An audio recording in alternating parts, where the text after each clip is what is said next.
Құрметті оқырмандар, бүгінгі біздің қызықты дерек қанатты қыз аталып кеткен Хиуаз Доспанова туралы болмақ.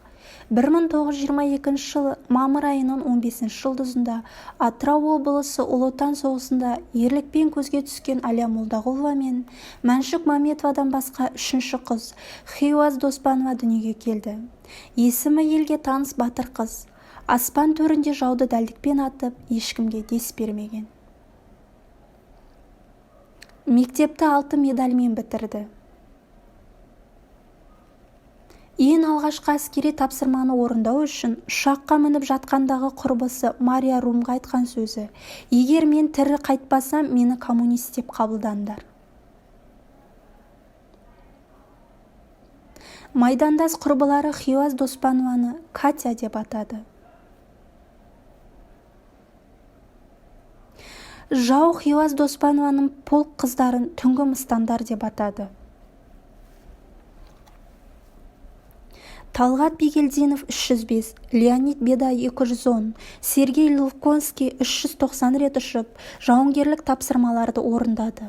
Ал Хиуаз Доспанова 300-ден астам маңызды тапсырмаға жіберіліп, барлығында ерлік көрсеткен.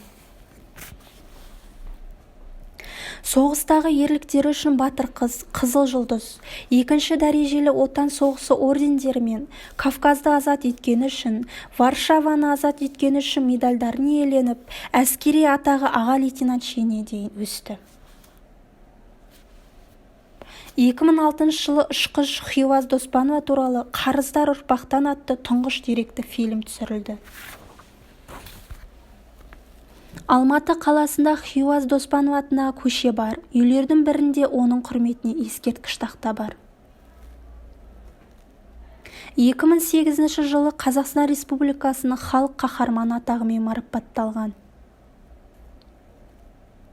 Атырауда Хиуаз Доспанова атындағы мұз сарайының құрылысы 2008 жылы қазан айында басталып, 2009 жылы маусым айында тапсырылды. Нысанның құны 1,5 миллиард теңгені құрады.